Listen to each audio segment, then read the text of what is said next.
9 सितंबर को राजनीति फिर करवट लेगी।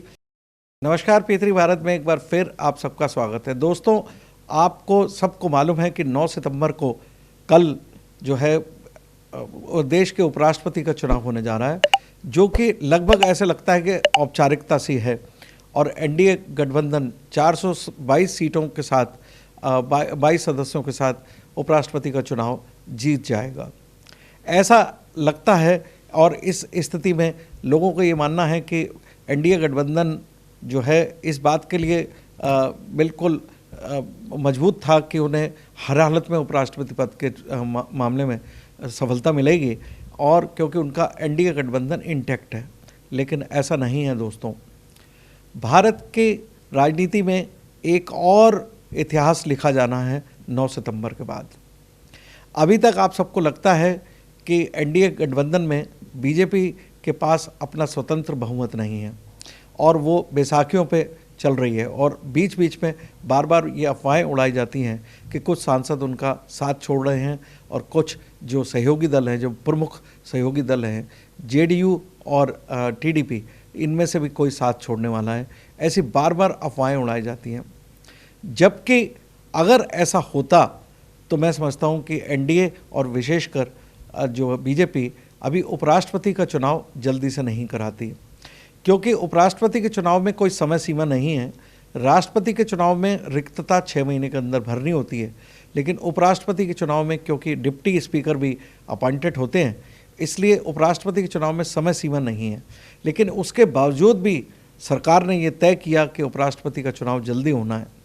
तो उसके पीछे सबको कयास यही लगाने होते हैं कि वो अपनी जो है मजबूती से जीत जाएंगे। नहीं दोस्तों, ऐसा मेरा मानना है कि ये एनडीए जो है अपना शक्ति परीक्षण सामने रख रहा है। वो ये लोगों को दिखाना चाहता है कि आप सबको गलतफहमी है कि एनडीए गवर्नमेंट जो है, बीजेपी की जो गवर्नमेंट है, वो बैसाखियों पर चल रही है, बल्कि एनडीए में कुनबा बढ़ चुका है। तो दोस्तों, 9 सितंबर के बाद आपको एनडीए समर्थन में काफ़ी दल नज़र आएंगे, और एनडीए गठबंधन के कुछ ऐसे दल भी एनडीए गठबंधन को समर्थन देंगे या उनके समर्थन में वो लोग वॉकआउट करेंगे, चुनाव में भाग नहीं लेंगे, वो भी एनडीए की सफलता माना जाएगा। ऐसे मामले में उपराष्ट्रपति का चुनाव एनडीए के लिए ना, बल्कि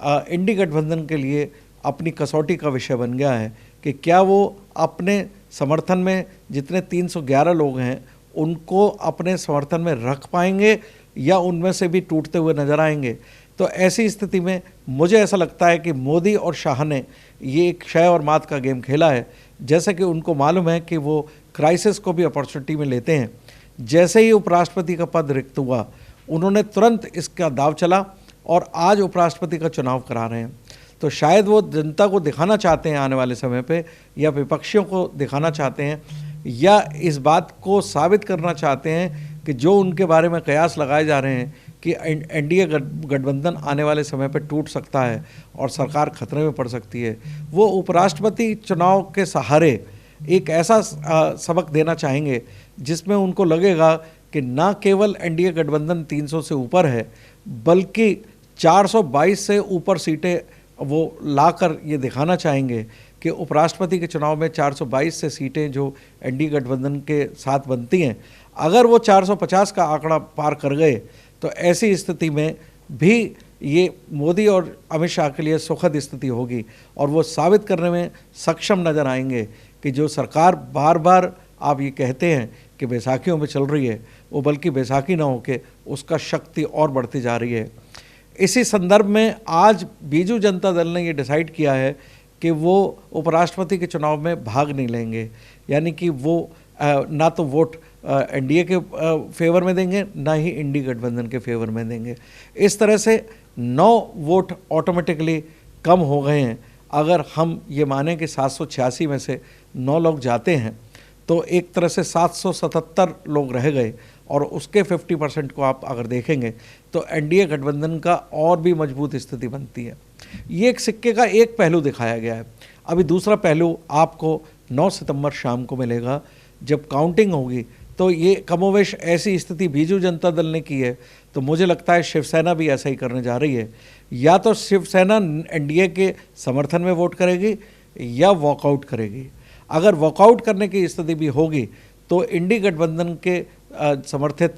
कैंडिडेट के नंबर और कम होते जाएंगे और उधर जो कंपैरेटिव चार्ट बनेगा उसमें एनडीए गठबंधन और मजबूत होता नजर आएगा। तो ऐसी स्थिति में एनडीए गठबंधन विशेषकर बीजेपी ये साबित करने में सक्षम होगी कि उनका ना कि बल्कि समर्थन अभी एनडीए के जो घटक दल हैं वो कर रहे हैं, बल्कि अन्य दलों के लोगों ने भी अपनी आत्मा के आवाज़ पर एनडीए को समर्थन देना शुरू कर दिया है। जो दोस्तों आने वाले समय पर फिर एक राजनीतिक भूचाल नज़र आएगा, जो आपको अभी पिछले 3-4 महीने से सुगबुगाहट सुनी जाती है कि मोदी गवर्नमेंट को गिराने की कोशिश की जा रही है। तो ये उसका जवाब होगा उपराष्ट्रपति चुनाव में अत्यधिक वोट लाकर कि मोदी गवर्नमेंट न केवल सजग है बल्कि और पार्टीज़ में भी वो सेंधमारी करने में सफल हो रही है। ऐसी स्थिति में इंडी गठबंधन जो बहुत मजबूती से लड़ता हुआ नज़र आ रहा है कि सरकार गिरा दी जाएगी और सरकार जो है 5 साल तक नहीं चल पाएगी, मैं समझता हूँ कि 15 महीने बाद ये फिर गवर्नमेंट साबित कर रही है कि हम मजबूत थे, मजबूत हैं और मजबूत रहेंगे और आने वाले 2029 तक हम सरकार चलाएंगे। दोस्तों, एक तरफ जैसे मैंने कहा कि बीजू जनता दल के 9 सदस्य हैं राज्यसभा में,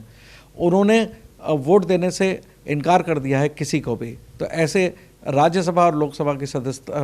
सदस्यों में जो 786 टोटल बैठते हैं उसमें से 9 माइनस करेंगे तब और भी एनडीए गठबंधन के, यदि कुछ एनडीए गठबंधन के दल बीजेपी को धोखा भी देते हैं तो 9 से और भी उनका फ़ायदा होगा।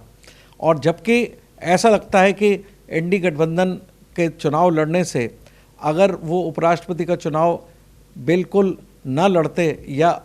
निर्विरोध चुनवा देते तो उनकी छीछा लेदर से और बच जाता,